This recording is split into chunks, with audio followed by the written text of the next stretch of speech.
Hej och välkomna hit! Åsa heter jag och jobbar på kommunikationsavdelningen. Och det är jag som kommer att vara moderator på den här hearingen. Vi välkomnar naturligtvis alla på plats här i salen. Men vi välkomnar också er som följer oss på länk direkt från intranätet. Och det är ju så att den här hearingen, den kommer att bandas.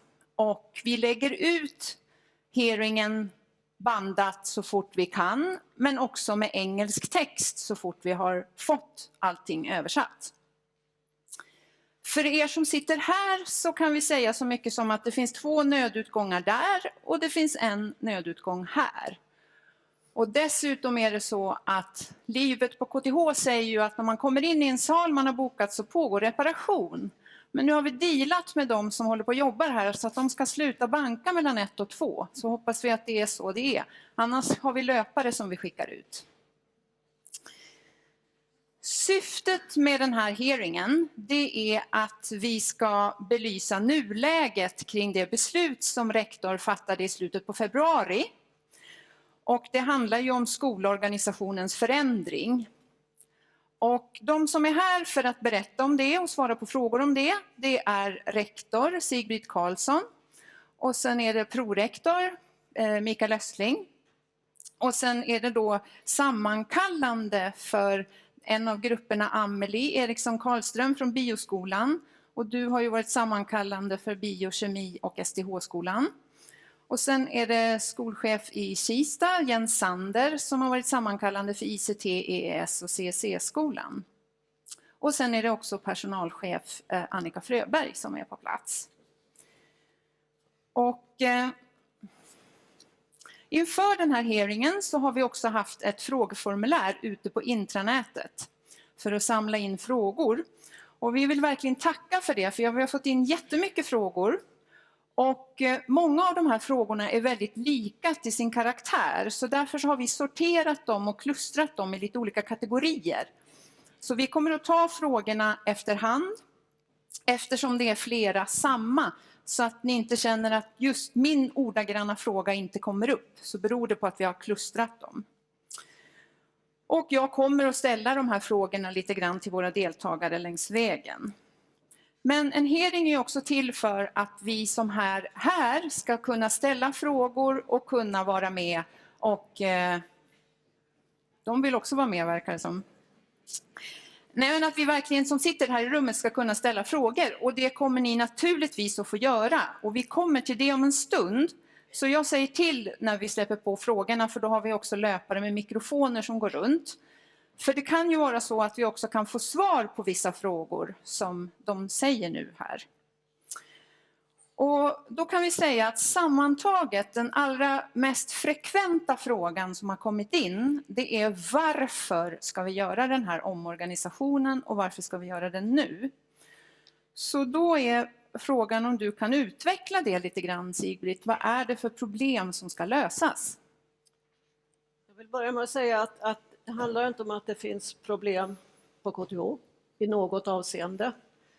Det börjar egentligen i att styrelsen väldigt tydligt har gett mig i uppdrag att verka för att KTHs konkurrenskraft i världen ökar. Och vad menar jag med det? Jo, det handlar om att KTH har under de sista 10 åren kanske stigit på rankinglistor, blir allt mer framgångsrikt, arbetar mycket framgångsrikt med externa forskningsbidrag.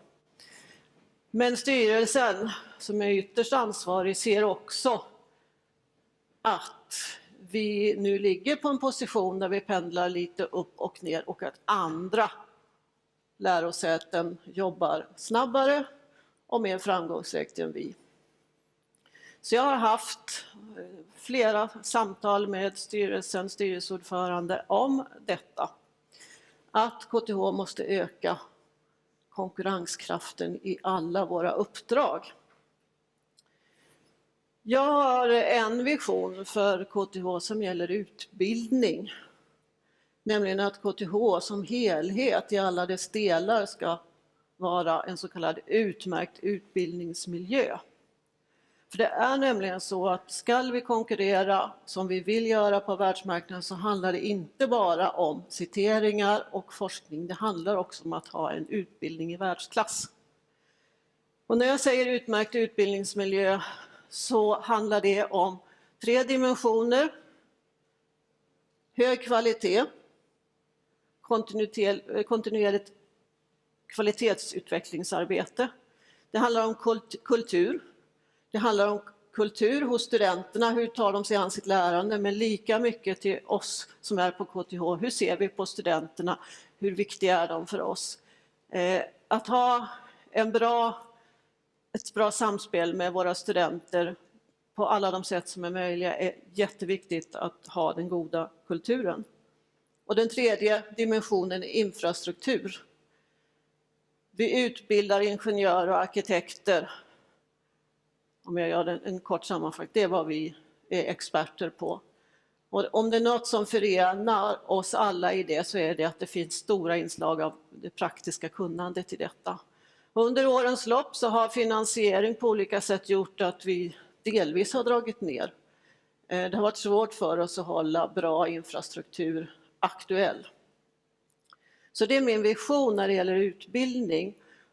Och omorganisation eller omstrukturering, integrering av 6 skolor till 2 handlar om att sätta utbildning på kartan. Vi behöver det som också står i det här beslutet, ett KTH. Ja, vi är ett KTH, men det betyder också att studenten som rör sig över hela KTH ska veta att i varje tillfälle man vill ha ett tillgodoräknande så ska den bedömningen göras på samma sätt.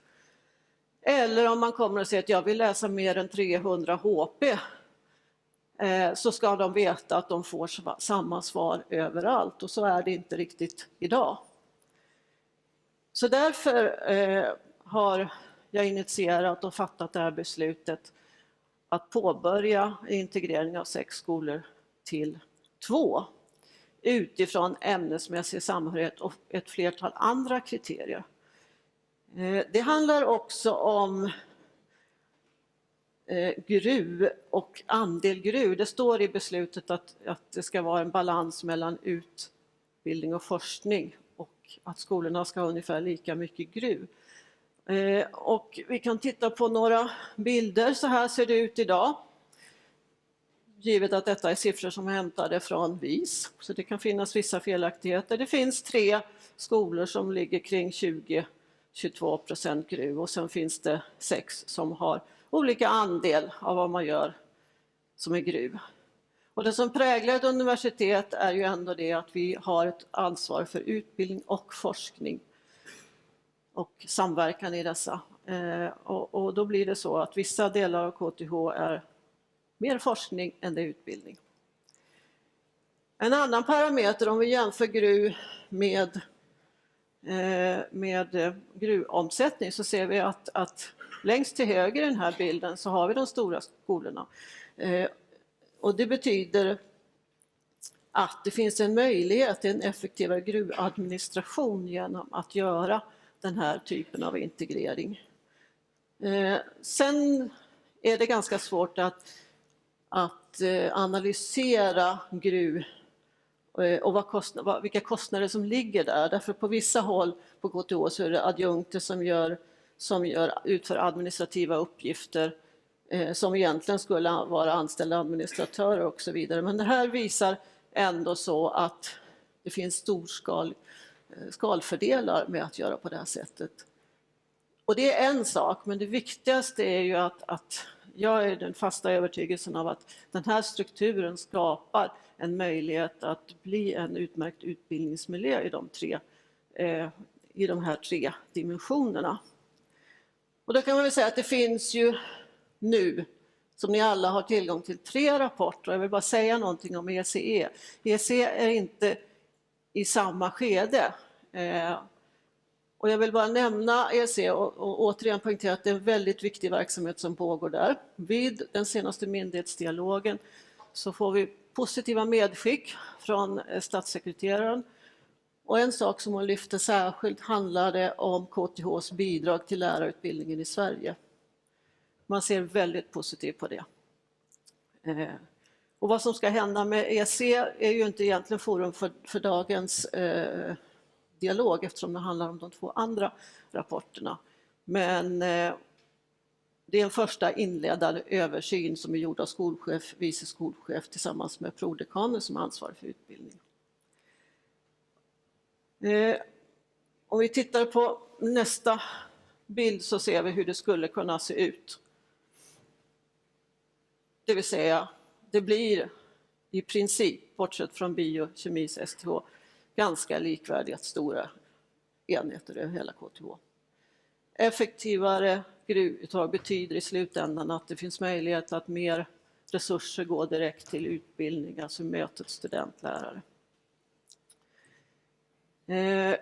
Jag kan väl också säga det, när jag tittar på de 2 rapporterna så är det när det gäller EES, ICT och CEC så att det egentligen var de första förslaget som uppfyller de kriterier som jag har gett i uppdragsdirektiven. Det andra gör inte det. Så att det är så jag tänker framåt i den utredningen. Sen vill jag också påminna att det här är en första delrapportering. Det vidtar ett stort arbete för kommande arbetsgrupper att jobba vidare med detta. Sen finns det också frågor som jag passar på att ta nu där direkt som rör när ska skolchefer tillsättas för skolorna överhuvudtaget på KTH. Och då vill jag säga så här att det är ett arbete som påbörjas i augusti. Det finns i arbetsordningen ingenting som är nytt utan som det alltid har varit. Nämligen att skolchef tillsätts av rektor efter hörande av anställda studenter och fackliga representanter. Och jag för ett samtal med styrelsen hur vi gör för de eventuellt nya skolorna. Du pratar lite grann om det här med den förändring som du ser är nödvändig. Vad är det för risk, säger du, om vi inte förändrar nu? Jag skulle vilja reflektera över de organisationsförändringar som är gjorda bakåt i tiden. Går vi långt tillbaka så hade KTH precis som många andra en professor i en institution. Och det har då minskat antalet institutioner och det var något läge var det 35. Jag har för mig att det låg någonstans där inför den stora omorganisationen 2004-2005. Och varför har man gjort det? Inte för att lösa problem som man ser utan snarare för att ta avstånd för framtiden. Att vara beredd att ta sig an de möjligheter som finns framåt i utbildning, i forskning och i samverkan. Och det är naturligt så att alla förändringar skapar oro och en osäkerhet. Så är det och den oron och osäkerheten tar jag på största allvar. Jag tycker det är väldigt viktigt och det här tillfället där alla kan komma och ställa frågor och även fortsättningsvis kan göra det är ett sådant tillfälle att jag har ju den bästa ambitionen för KTHs räkning och är det någonting som i det fortsatta arbetet visar på att det här är fel väg att gå så har jag ingen prestige i detta utan det handlar om att det ska vara bra saker för KTH som gör att vi som är anställda här kan göra våra uppgifter på allra bästa sätt. Men varför är det så bråttom, Sigrid? Ja, jag tycker ju kanske inte att det är så bråttom därför att jag började den här dialogen redan under rekryteringsprocessen till rektor så var det en fråga som var uppe och det har varit det och det här var då innan jag tillträdde, vilket är, men från november så har det pågått en sådan diskussion i styrelsen. Så det betyder mer än 1,5 år. Jag hade en dialog, ett samtal med skolcheferna i januari om detta. Och sen är vi nu där vi idag har en delrapportering. Man ska jobba vidare ytterligare 3 månader fram till mitten på september. Och sen betyder inte det att 1 januari 2018 är allt på plats. De av er som kommer ihåg omorganisationen 2004-2005 vet att den gjordes på 4 månader. Och det tog ett antal år för alla saker att komma på plats. Så det är liksom, startskottet går ju egentligen 1 januari 2018. Men är det inte dyrt att omorganisera? hur ska KTH finansiera det här? Jo, det är klart att det är inte gratis att göra en omorganisation. KTH har ju ett antal, och rektor har ett antal strategiska resurser som jag tänker är alldeles nödvändigt måste gå till att detta arbetet ska ha de resurser som behövs. Så det, och jag tror att man överdriver oftast kostnaderna också för den delen. Men det är klart, det finns en hel del administrativa kostnader som handlar om att man gör allt ifrån att ändra projekt och ena med det andra i databaser och så. Apropå det här med personal och administration, så står det ju också i beslutet som du skrev att det finns en ambition att sänka OH. Kan sänka OH vara någonting annat än att personal / administrativ personal måste sluta? Ja, det handlar om bland annat som de här bilderna visar. Och istället för att prata om sänka OH så föredrar jag att kalla det för att vi har en effektivare verksamhetsstöd och med högre kvalitet. Och eftersom jag sa att det här är startskottet 1 januari 2018 så betyder det att alla kommer behövas för att få detta på plats.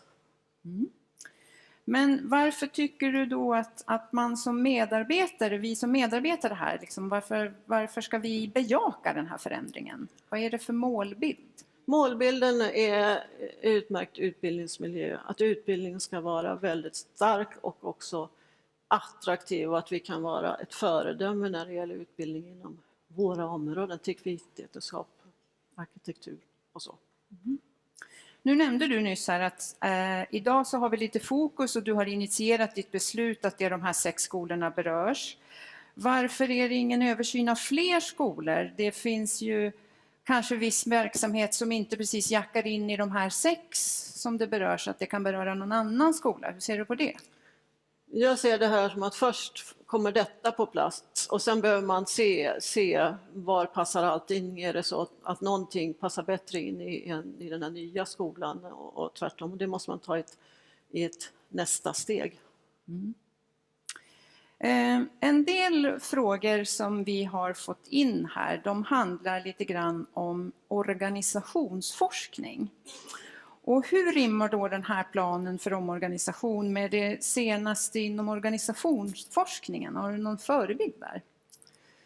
Alltså, om vi talar om organisationsforskning så kan man väl säga att internationellt så är det skalfördelar, storlek som är det övervägande som gäller. Sen är det i en kunskapsorganisation, om jag kallar det KTH, för det är alltid så att det kommer att vara en spänning mellan den akademiska verksamheten och det som är linjestruktur. Och den gäller ju att vi hanterar och balanserar på ett bra sätt. Och normalt är det så att och det finns också forskning på det som säger att vi kan ha nära relationer med ett visst antal människor. Man säger att en grupp ska aldrig vara större än 6-7 personer för att det ska bli liksom en bra diskussion i gruppen. Och så finns det forskning som visar att mer än 100 klarar de flesta av oss inte att hålla kontakt med. Det betyder ju egentligen att de här organisationer, man säger större enheter eller mindre, i så fall skulle vi ha enheter eller skolor som var 100 personer eller någonting sånt eller därunder för att vi ska bejaka det. Och det skulle jag vilja säga att det finns nästan ingenstans.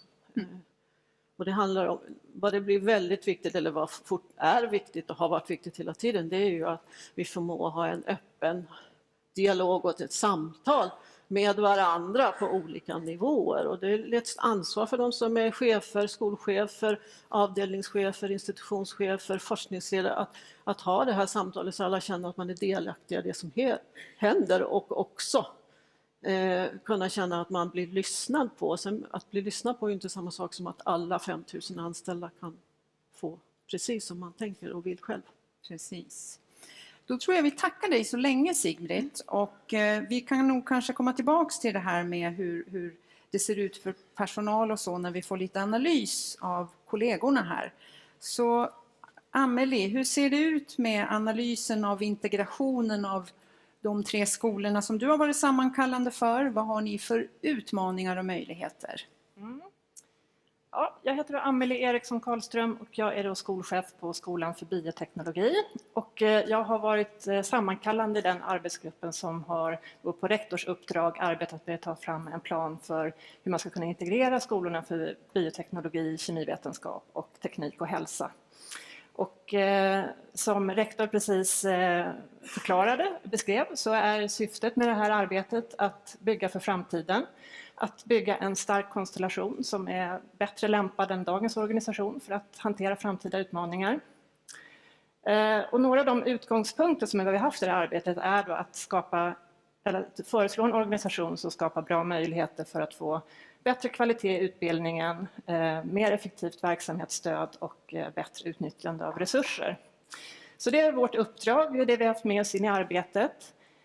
Vi har ju också haft att förhålla oss till den verksamhet som vi idag har på de här 3 skolorna och hur det blir om man helt enkelt lägger ihop det till en ny stor skola. Vi kan se att det kommer att bli en ganska stor skola. Det kommer att bli ungefär 850 medarbetare, ha en omsättning på runt 1 miljard. Vi kommer att vara lokaliserade på flera av KTHs campus. Här på campus Vallalavägen för flera olika lokaler. I Solna så har vi SciLife Lab men också grupper som sitter på KI campus. Vi har verksamhet på Alba Nova Universitetscentrum och vi har också stor verksamhet på campus Flemingsberg. Så det är någonting som vi måste hantera i det här arbetet. Vi kan också se att den här nya skolan kommer bli relativt forskningstung. Om vi tittar på hur det ser ut idag med de utbildningsprogram som skolorna tillsammans har, så utgör det tillsammans 16% av finansieringen från GRU. Att det också är forskningstungt visas av att det finns väldigt många forskarstuderande på de här skolorna. Vi räknade till 361 inskrivna doktorander på de här 3 skolornas doktorsprogram. Så det är helt enkelt de förutsättningar och de målbilder som vi har haft med oss in i det här arbetet i arbetsgruppen. Och vår arbetsgrupp har ju då bestått av olika medlemmar från de här 3 skolorna. Vi har också haft representanter från arbetstagarorganisationerna, skyddsombud, fakultetsråd, studeranderepresentanter och från rektorsstab. Förutom den här arbetsgruppen så har vi haft ett antal mindre kartläggningsgrupper som då har arbetat med mer specifika områden av verksamheten och hjälpt till med kartläggning och ta fram förslag på hur man ska kunna organisera det framöver. Så totalt är det ganska många personer på skolorna som har varit inblandade i det här arbetet och ta fram det här första utkastet på förslag. Studenterna har också haft en egen större referensgrupp där det har funnits representanter från alla skolor och alla utbildningsnivåer som berörs av det här.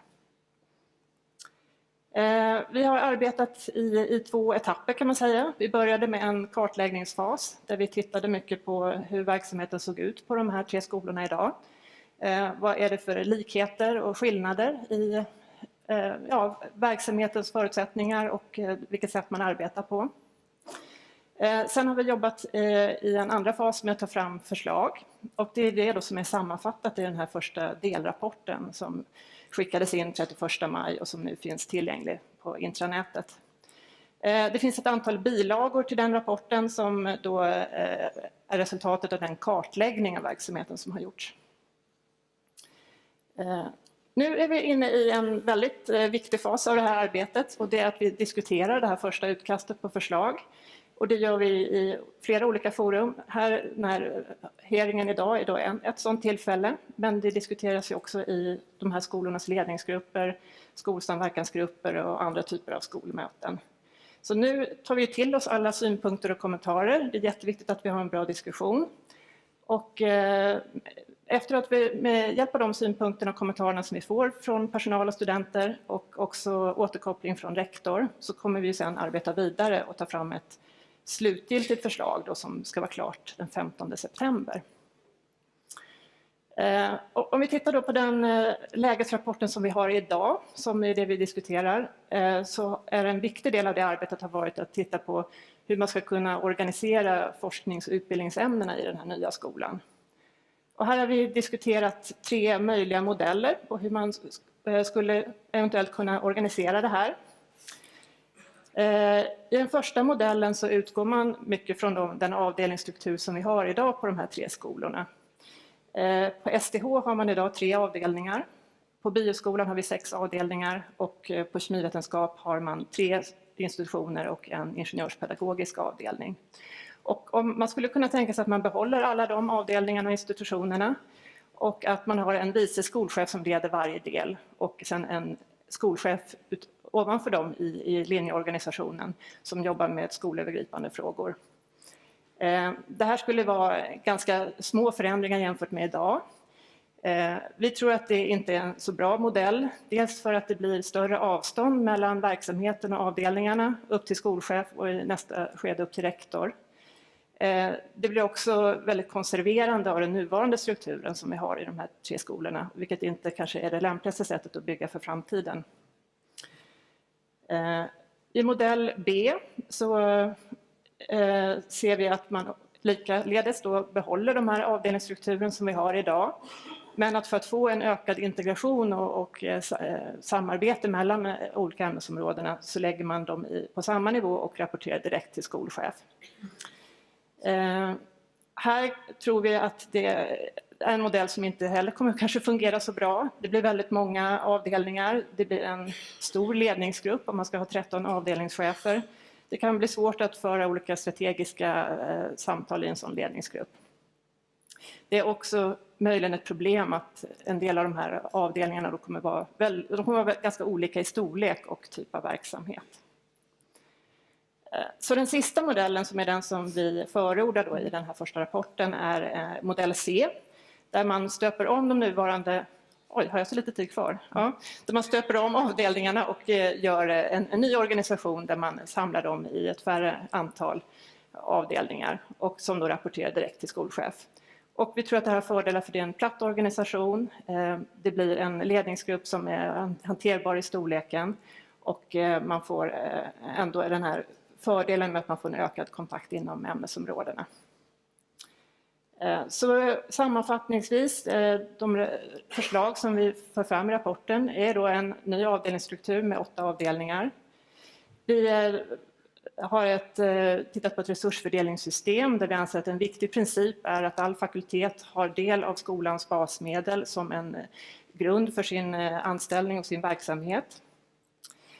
Att undervisande lärare får del av lärarersättning i förhållande till hur mycket tid och arbete man lägger ner på sin undervisning. Där initiering av nya tjänster ligger som ett skolgemensamt ansvar för ledningsgruppen för att identifiera behov i utbildningen och identifiera nya strategiska forskningsområden. Vi ser på verksamhetsstödsidan att det är viktigt att vi kan samordna verksamhetsstödet på skolövergripande nivå och för att få samordningsvinster. Men vi tror också att det kommer behövas ett visst verksamhetsstöd lokalt på de olika campus där vi bedriver verksamhet. Framförallt vad det gäller utbildningsadministrationen tror vi att det är viktigt att det finns stöd för studenter och lärare på de platser där undervisningen äger rum. Grund- och forskarutbildning, här kan vi säga att vi har en del förslag i rapporten men det påverkas också till stor del av den pågående utredningen som görs av ansvar och befogenheter för FAG och PA. Så vi kommer till viss del avvakta resultatet av den utredningen också. Slutligen några utmaningar och möjligheter då i den här nya skolan. Utmaningar, ja, en tydlig utmaning är då den här geografiska spridningen som jag redan har nämnt, att vi kommer vara lokaliserade på flera olika ställen över KTH campus. Och det kommer vara en utmaning att organisera ett effektivt verksamhetsstöd så att det finns, man får samma service på alla ställen men att ändå vi får en effektivitet i det här. Det kommer också vara viktigt för den nya skolledningen att vara synlig och tillgänglig på alla ställen och det kommer också vara en utmaning för i och med att vi kommer att vara så spridda. Lite grann, vi behöver också ta hänsyn till att vi har ganska olika typer av verksamhet på de här skolorna idag. Till exempel bioskolan har väldigt liten andel utbildning. Vi behöver lära känna varandra bättre och rigga en organisation som kan hantera de här skillnaderna i verksamhet utan att det blir negativt för någon del. Och en sista utmaning som jag skulle lyfta fram är att vi behöver jobba på också få en bra känsla av samhörighet och vi-känsla i den här ganska stora skolan. Det kommer att bli en förändring jämfört med hur vi vana har idag på de här 3 skolorna. Men det finns också några möjligheter som vi kan se. Till exempel på utbildningssidan så finns det stora möjligheter att när man samlar då kompetens inom de här olika ämnesområdena, att dels utveckla de nuvarande utbildningsprogrammen, samordna kurser, kanske utveckla programmen med nya inslag och också i förlängningen kunna starta nya utbildningsprogram som är mera ämnesöverskridande. Jag tror att det finns möjligheter att effektivisera verksamhetsstödet så det blir högre kvalitet. Och framförallt att det kanske blir mindre, om man ser på en del av skolorna som är väldigt små, det kan vara svårt att bemanna alla funktioner och det blir lättare att kanske dela det i en större organisation. Det kan också bli mindre sårbart om någon slutar eller blir sjuk eller så. En sista möjlighet är att det kommer bli en väldigt stark konstellation för forskning och utbildning inom hälsa och miljö om man ser ett bredare perspektiv. Det finns idag en hel del samarbeten mellan grupper på de här skolorna. Jag hoppas att i den här nya organisationen, att genom att man samlas också på ledningsnivå och kunna ha mer diskussioner, att man möjliggör nya lite större strategiska satsningar och hoppas att att vi kan ta vara på den möjligheten i den här nya skolan. Då tackar vi dig där, Amelie, och så lämnar vi direkt över till Jens och sen ber vi Sigbritt reflektera över båda de här när vi har hört Jens berätta. Varsågod Jens. Okej, tack Åsa. Ja, Jens Sander och skolchef i ICT-skolan. Mycket av motivationstexten har redan blivit utlagd och Amelie har gett en allmän bild hur de här arbetsgrupperna arbetat. Vi har ju haft en ganska god synkronisering mellan arbetsgrupperna så vi har använt ungefär samma approach även om vi kanske hunnit olika långt. Frågan varför har ju varit väldigt, väldigt viktig i våran grupp. Och jag skulle vilja komplettera Sigbritts bilder med pratat igenom yttre faktorerna och pratat om samhällsutmaningarna. Det här är det som vi ser framför oss. Samhällets digitalisering, det kanske är den största utmaningen inom ECS-området så att säga. Där ligger den här samhällsutmaningen centralt. Vi ser stora forskningssatsningar inom digitalisering på energi, transport, tillverkningsindustri och hälsa. Och vi ser faktiskt ett stort växande utbildningsbehov inom ICT-området. Vi fick senaste siffrorna idag och det är markanta ökningar av både söktryck på våra civilingenjörsprogram framförallt inom IT och D-programmen men även när det gäller betalande sökande till masterprogrammen har ökat dramatiskt det här året. Så att vi ser jag tror vi kommer se ett stort utbildningsbehov för att möta den här digitaliseringen framöver. Och Stockholmsområdet är ett internationellt centrum för digitalisering och KTH vi måste ju se att KTH är motorn i den här processen. Om vi tittar på hur våra studenter ser bilden.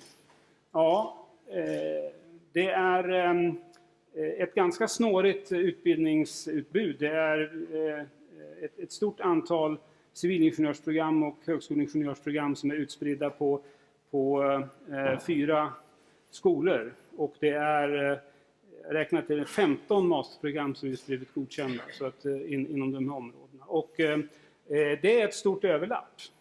Det finns en snabb teknikutveckling och det finns krav på modern utbildningsinfrastruktur och tyvärr så ser vi att ersättningen per student ökar tyvärr alldeles för sakta. Så att, eller sagt, den kommer att vara ungefär konstant skulle jag tro.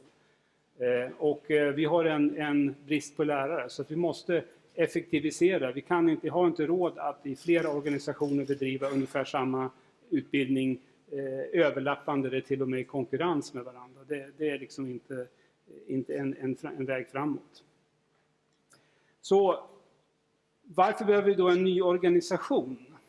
Kan man fråga. Det är också en fråga som har ställts sig. Kan vi inte lösa det här med det vi har idag? Kan vi inte bara bli lite bättre på att samarbeta så löser vi det här? Ska jag visa några bilder som hur det här med ämnesområdena klustrade och hur ser framtidens utmaningar ut? Jag tror att vi inom IT-området så kan vi inte splittra oss på 3 skolor. Vi behöver en kraftsamling. Vi kan inte ha intern konkurrens. Och jag tror att det är jätteviktigt att vi går från en historisk eller geografisk organisationsstruktur som vi har idag att vi går till en ämnesorienterad, vi får starka ämnen som själva kan bestämma sin framtid, sin fakultetsutveckling och hur utbildningsprogrammen inom de ämnena ska se ut. Och vi behöver det här också för att få en bättre strategisk planering för hur vi ska ha fakultet, hur ska vår framtida fakultet se ut. Vi behöver en ny utbildningsstruktur tror jag på sikt. Och, vi har idag 9 överlappande utbildningsprogram på grundutbildningsnivån och som sagt på 4 skolor. Och det som vi ser idag är inte att de här programmen konvergerar utan de divergerar. Det blir allt svårare för en D-teknolog att välja en kurs på ett masterprogram inom E-området och vice versa. Och det är, min analys är att det är skolornas ägande, det är det ursprungliga konceptet att ett civilingenjörsprogram är en skola som var principen för organisationen förra gången. Att det är det här som skapar de här inlåsningseffekterna. Det beror inte på att människorna som organiserar det här är dumma eller elaka utan helt enkelt de försvarar sin skola och sitt program. Och tycker det är jättebra med förändring men rör inte mitt program. Är tyvärr lite grann strukturen. Och det har hindrat den strukturella förändringen och det har märkts i flera utredningar som har gjorts under tiden. Här. Så jag tror ju att en gemensamt ägande av de här programmen i en organisation, det skapar nya möjligheter. Det är ingen automatik. Vi kommer inte lösa de här problemen automatiskt bara för att vi gör en ny organisation. Men en ny organisation av det här slaget skapar möjligheterna för att göra de här förändringarna. Vi har varit inne på likformig struktur. Jag kan väl bara förstärka det som Amelie sa. En utmaning för en sån här organisation när man går till en ämnesorienterad organisation är att vi måste skapa ett likformigt verksamhetsstöd på 4 stycken campi där KTH ska vara. Och för den här sammanslagna skolan blir det då på 2 campi. Då, i Kista och här på Vallarnavägen. Ja, var står vi i det här interaktionsprojektet? Precis som Amelie sa, vi har gjort en kartläggning av hur fungerar skolorna. Och resultatet där är små skillnader, det är inga avgörande hinder. Administrationen kan man säga, verksamhetsstödet ser olika ut mellan skolorna. Men det tror jag vi måste kunna lösa.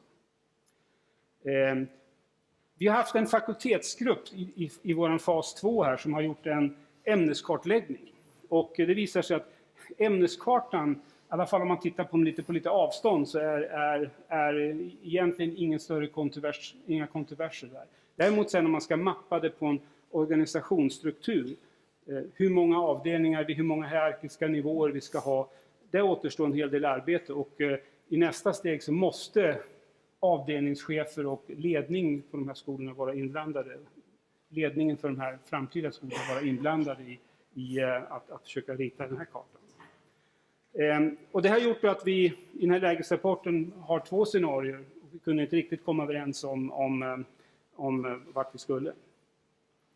Hur ser den här ämneskartan ut bara för er inom ESCC och ICT då? Ja, ungefär så här har man ritat den här kartan. Och siffrorna här anger ungefär hur många akademiska anställda, det är alltså lärare och doktorander, postdocs och sådär, som finns grovt inom de här områdena. Och vi ser att det är väldigt många i mitten här. Och det är intressant att så här ser skolutdelningen ut idag. Om man då tittar på var de framtida satsningarna ligger någonstans. Ja, vi har då en satsning som strategiska forskningsområdet ICT-TNG vill göra inom det vi kallar för Social Plus. Det här är ett centrum som vi ska bilda för att få tag på de här 150 miljonerna som finns i forskningspropositionen kring infrastruktur för digitalisering. Så att där vill vi gärna vara starka. Ett annan satsning som pågår just nu är mjukvarucentret Castor som också ligger i mitten här. Och ni ser att det tråkiga med de här att skolgränserna går rakt igenom de här stora satsningarna. Så det är ytterligare ett skäl till att inte krångla till det för oss och att se till att vi inte lägger skolgränser mitt i de här. Så att vi vill gärna se se en skola som ser ut så här. Det är alltså hundratals miljoner kronor de närmaste åren som vi pratar om, som det kommer satsas inom den här områden, och vi får inte spela bort den bollen. Hur går vi vidare mycket kort? Va? Väldigt kort. Ja. Som jag nämnde, mitt förslag är att vi ska gå vidare med 2 stycken typer av arbetsgrupper. En som består av avdelningschefer som ska jobba med att ta fram den här organisationsstrukturen. Hur många avdelningar, hur stora avdelningar, hur många nivåer och den frågan. Och så behöver vi ha en grupp som arbetar med verksamhetsstödet i nära samarbete med Biokemi STH för att vi ska få en liknande struktur, för att vi ska få det ett KTH på den administrativa sidan. Där slutar jag. Tack Jens. Jag stressar mest på för att jag vet att det är många som vill ställa frågor, och det är ju tanken med den här hearingen. Men innan vi släpper på dem så skulle vi bara vilja att rektor reflekterar lite grann över de här rapporterna.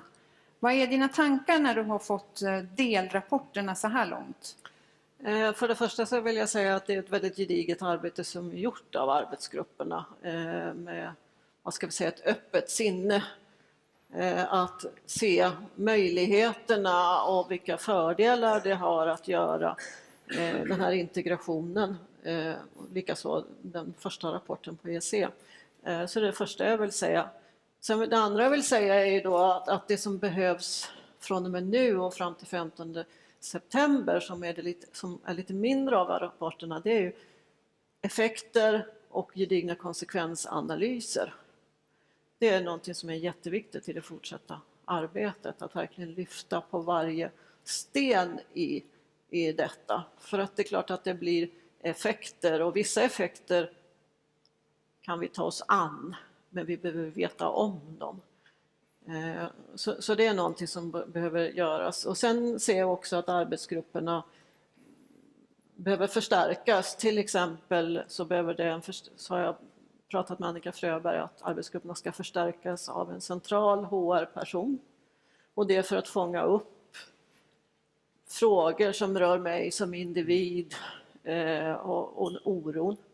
Det andra är ju att jag också är mån om att arbetstagarorganisationerna känner att de har en god representation. För min erfarenhet av arbetstagarorganisationer är att de lyfter saker och ställer de frågor som vi andra ibland glömmer. Så det tycker jag också är en viktig aspekt av det. Sen har det kommit upp en fråga om huruvida vi ska ha externa, alltså utanför KTH.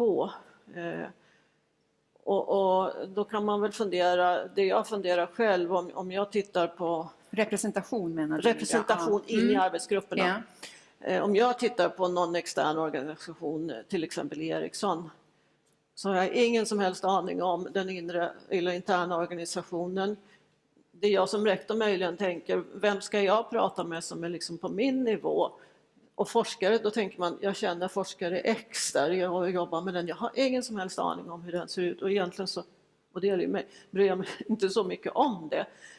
Men det som kommer vara en effekt för KTH är att det som syns, det är ju att det blir 5 väldigt tydliga ämnesområden som också riktar in sig på både på samhällsutmaningar och de här nya sakerna som kommer mellan områdena. Och genom att vi sätter fokus på utbildning ett slag, eftersom vi inte har gjort det så starkt förut, så kan jag väl också säga att ytterligare medskick från myndighetsdialogen var att KTH får beröm för att vi sätter utbildning i fokus.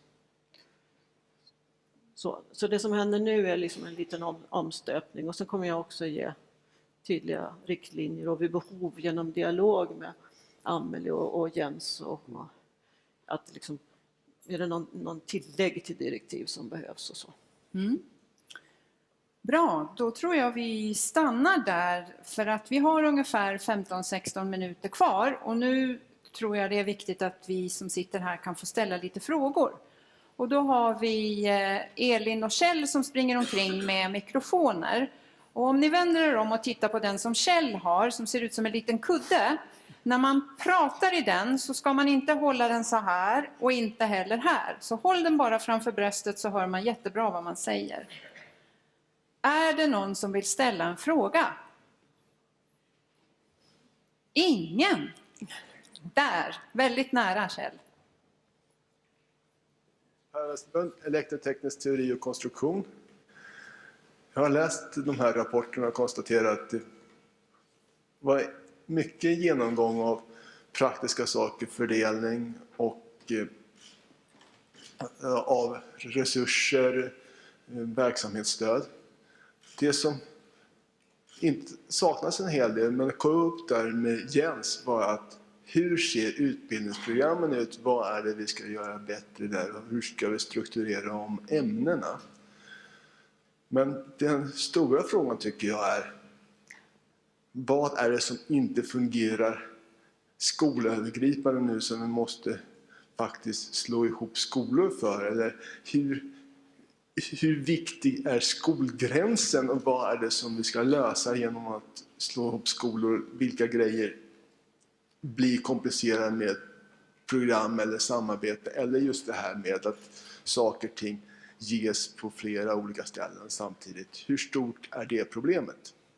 Tack. Vill du ta den, Sigrid, eller vem tycker du? Jens kanske? Ja, jag kan kommentera det.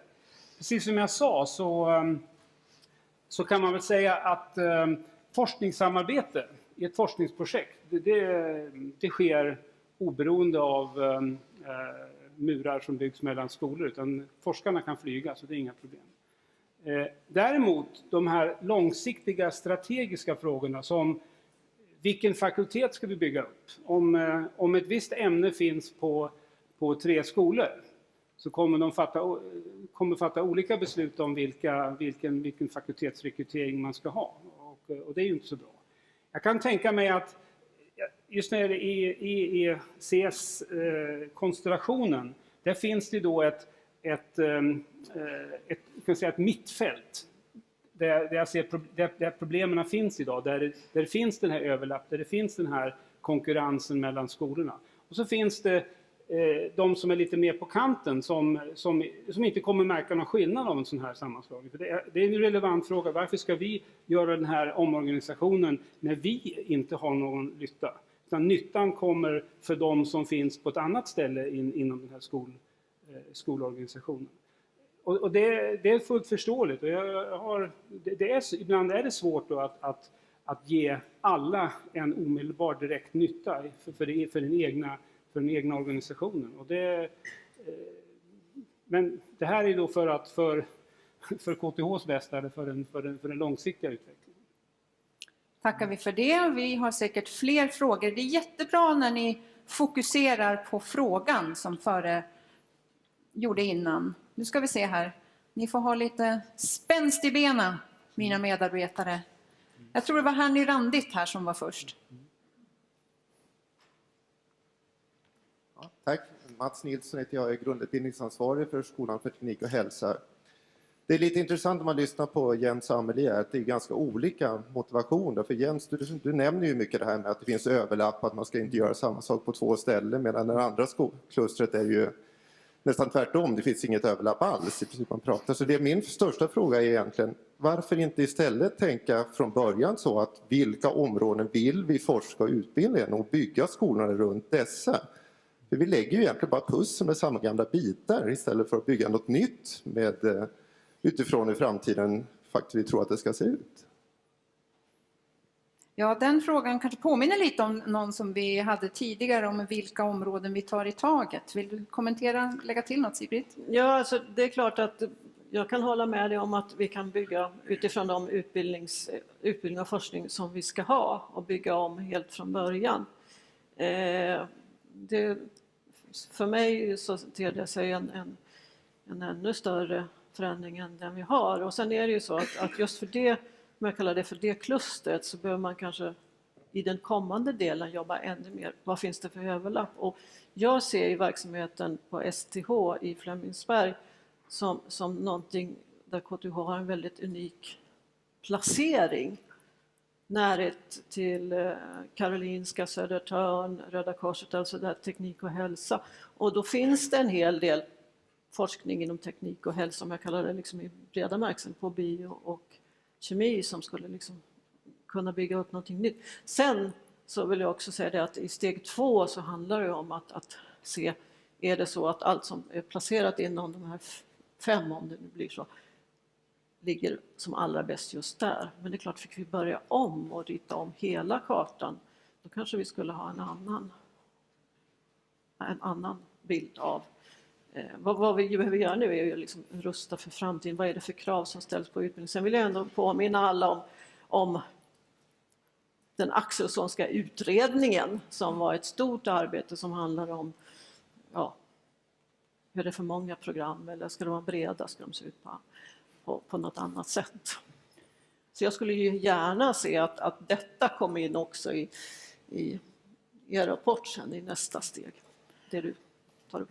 Då hade vi någon fråga här på flanken tror jag. Medans den personen får mikrofonen så lägger jag in en stickfråga apropå det här, för det är också en fråga vi har fått in. När tänker du ta itu med UF? Ja, då är det ju så här. Först så måste vi ha en verksamhet som liksom vi tycker är robust och stabil. Sen behöver vi se hur ska verksamhetsstödet se ut. För precis som det pekas på i de här 2 rapporterna så kommer det ju vara en arbetsprocess. Vad ska ligga centralt i de som, STH, kemi, bio som har 4 campus. Vad ska finnas på sajten? Men jag kan väl säga så här att jag har redan bett 3 skolchefer att fundera på den här frågan, nämligen ABE, ITM och Science-skolans skolchefer, att börja fundera på vad har vi från verksamheten för krav på det som är verksamhetsstöd, som jag föredrar att kalla det framför förvaltning, för förvaltning låter lite, man sitter och förvaltar, men verksamhetsstöd handlar om att ge stöd och support till verksamheten. Tack. Nu tror jag vi har fått mikrofonen fram till. Stefan Östlund, skolchef i EES. Det är inte bara IT här. Jag har en fråga som gäller, vi har fått en bild nu av att vi måste vara rustade för framtiden då. Och för att kunna klara av digitalisering och andra frågeställningar som vi förhoppningsvis inte klarar av idag. Min bild när jag reser runt i världen och tittar på andra universitet är att det händer väldigt, väldigt mycket. Det som man kan slås av ibland är att organisationerna ser lite olika ut. Det finns ibland stora grupperingar, det finns ibland små grupperingar. Det vanliga är att det kanske finns något mindre än vad vi själva har i alla fall. Men vad är det vi ser i den här organisationen, då, den här förändringen, som gör att vi medan vi omorganiserar 3-4 år hinner ifatt de andra som sätter igång och jobbar med sakfrågorna just nu? Vad är det som är så unikt med det här som gör att vi kommer att passera och hinna ifatt dessa grupperingar på andra universitet när vi är färdiga med det här arbetet om några år? Vad är det för risk med att vi inte börjar förändra eller kommer vi ikapp? Ja, för första så måste man ju börja en förändring och det betyder ju inte att man inte gör allt det andra. Och så vitt jag vet så har det ju varit en ganska flerårig åtminstone diskussion och samtal om till exempel citeringar, och där vissa ämnesområden ligger bra till, andra mindre bra. Men jag ser också att de som ligger bra till, vad gör man för att ligga ännu bättre till? Och alltså, det här behöver man ju göra samtidigt. Och ska vi bygga, vi kan inte göra som man gör på sina håll i världen, både Singapore och jag besökte ju Saudiarabien där man är ute och handplockar framgångsrika forskare, bygger helt nytt från början. Inte bryr sig så mycket om grundnivån som är ändå en stor del av vårt uppdrag. Så att betyder att vi gör en förändring måste börja i tid, men det betyder inte att vi kan sluta och göra allt det andra arbetet som är det dagliga för både forskare och lärare. Nej, världen utvecklas väl parallellt samtidigt kanske. Vi har kanske fler frågor. Där. Hej, jag är Hannu Tenhonen, fullmaktprofessor på elektroniksystemkonstruktion på KTH sedan 92. Jag var också utbildningsdirektör för European Institute of Innovation and Technology inom ICT-området tidigare. Jag har 2 kommentarer i den processen. Först när jag läste rapporten, jag var mycket besviken av innehållet att det var mycket fokuserat av administrativa krångligheterna som kan följa att ändra. Och jag inte tror att den administrativa krångligheten är någon typ av problem. Vi kan lösa dem direkt med ett beslut. I värsta fall det kan ta 3 månader att göra en utredning och göra beslut och sen 12 månader att göra någonting. Så de är absolut inga problem. Men vad är problemet? Är att i rapporten, och det har varit mycket klart när jag lyssnade Jens här, är att vi måste ha en vision. Som den finska nobelpristagare från MIT, Bengt Hangström, faktiskt sa det nu på veckoslut i Nordental. Han sa det att själen och innehållet av universiteten är fakultet. Och den administrativa rollen som universitetsförvaltning måste ha att få fakulteten som är mycket oberoende att jobba ihop. Och där jag inte såg i Jens presentation minst, och där jag ber kanske rektor kan påverka, att vi måste komma med den gemensamma visionen, målsättningen och mission, vad vi ska riktigt göra. Och jag håller med att orsaken att vi måste organiseras är inte på grund att vi har inte omorganiserat tidigare. Det är bullshit. Total bullshit. Spelar inget roll. Orsaken att vi måste organisera att vårt samhälle har ändrats och kommer ändras i även högre hastighet som vi har aldrig såg tidigare i historia av mänskligheten. Och jag håller med att KTH måste ha en ledarskap i detta lokalt, nationellt och globalt. Tack. Och vi måste rejält ändra organisationsstrukturerna och åstadkomma detta. Och vi måste även ändra våra pedagogiska modellerna. Hur vi strukturerar och hur vi kör program. Så den frågan till rektor är hur långt du vill köra processen. Och jag hoppas att du vill vara extremt tydlig att det måste vara en rejäl förändringsprocess som vi ser framåt oss. Och jag kommer stödja dig fullhjärtat. Tack. Full support från flanken. Ja, har vi fler frågor? Här framme. Var är mikrofonen? Där.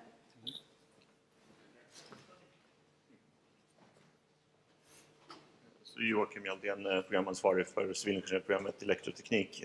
Jag tänkte främst på Jens slutkläm på din föredrag där.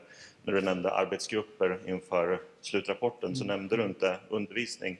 Tänker du att man tar det sen vad det gäller programmen eller tar man det via GA? Eller ska det till?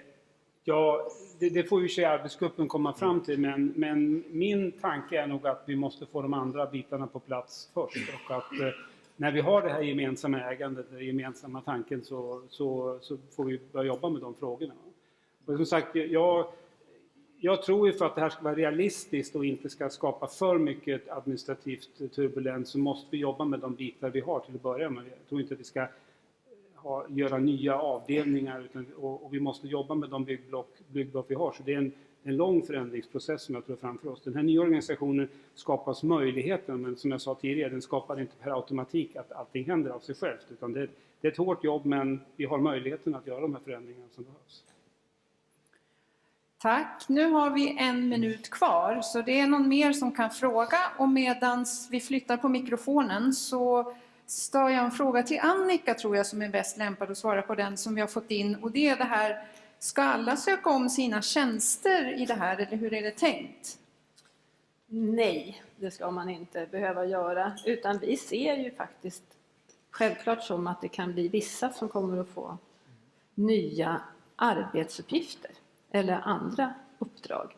Men vi ser inte som att vi ska söka om några tjänster. Bra, då vet vi det. Mikrofonen är på väg fram. Varsågod. Jag heter Håkan Hjalmarsson. Jag är forskarutbildningsansvarig på EES. Jag har en fundering här på, jag tror att det finns en hel del tveksamhet kring storleken på de här nya skolorna och funderingar kring det. Och jag tror att alla inser att det är positivt att riva murar och att det underlättar. Men sen är man rädd för avståndet i den här hierarkiska organisationen. Och nu finns det ju redan 3 stora skolor på KTH och jag skulle vilja ställa då frågan till rektor. Vad är det för, så att säga, fördelar, förebilder i de skolorna som du vill lyfta fram som nu när man tittar på organisationen här som man ska ta vara på? Ja, en fördel är ju naturligtvis storleken och jag upplever ändå när jag har liksom både besökt några av dem att man har en gemensam syn på hur man driver verksamheten och jag har till exempel ITM så är liksom, man har en gemensam syn på sina ämnesområden, sin forskning och så. Sen kan vi säga så här att det jag var inne på inledningsvis som handlar om en syn på olika saker. Det är inte så att de här 3 skolorna är role model i alla de processerna. Utan de måste vi jobba fram tillsammans framåt också. Sen kan man väl säga att den här konstellationen i EES, ICT, CSS kommer ju bli mycket större när det gäller antal personer. Men vi kan titta oss runt om i världen och då finns skolor som är av den storleken. Så att, alltså, jag tror inte vi ska titta i huvudsak på de här 3 stora skolorna och säga att vi ska alla bli som dem. Men däremot så ser jag att de fungerar bra och de har en liksom ämnesöverskridande arbete men ändå en tydlig fokus. Håkan är ändå något på spåret där, för det här är en av de frågor som vi har fått in i ganska stor utsträckning kopplat till att man slår samman någonting till större enheter. Och det är det här med tillhörigheten, att det blir långt till chefen. Och då har du någon reflektion kring det här med minskade personliga inflytandet då, eller är det fördel eller nackdel? Klurig fråga. Jag skulle vilja säga att det är väl ingen fördel om det personliga inflytandet minskar, det tycker jag då inte. Det jag var inne på det alldeles i starten, det är väldigt viktigt att de som jobbar både i linjen och i fakulteten, att man förstår att vi har alla ett ansvar att vara delaktiga i KTHs utveckling och att samtala kring den utvecklingen. Och det är oberoende av hur stora vi är. Så är det på det sättet. Jag menar, på en liten lärosäte, även där fast man är mycket färre så känner man inte alla. Och jag har ju varit på KTH i 20 år och så träffar jag personer som jag aldrig har träffat förut. Så det är ju den verklighet vi lever i och så ser det ut i storföretagen runt om i världen där man har sajter på över hela jorden och så. Men det handlar om kommunikation, om att vilja engagera sig i den gemensamma KTH-utvecklingen i vårt fall. Hörrni, då har klockan faktiskt blivit 2 redan. Det gick undan det här så vi måste sluta här och nu. Så jag tackar er att ni har kommit hit. Och tycker ni att ni inte har fått svar på just den fråga som ni har ställt eller att ni har fler frågor så utnyttja tillfället och skriva till Sigbritt svarar. Eller så skickar ni mejl direkt till rektor för att fråga vidare. Tack ska ni ha för att ni kom hit.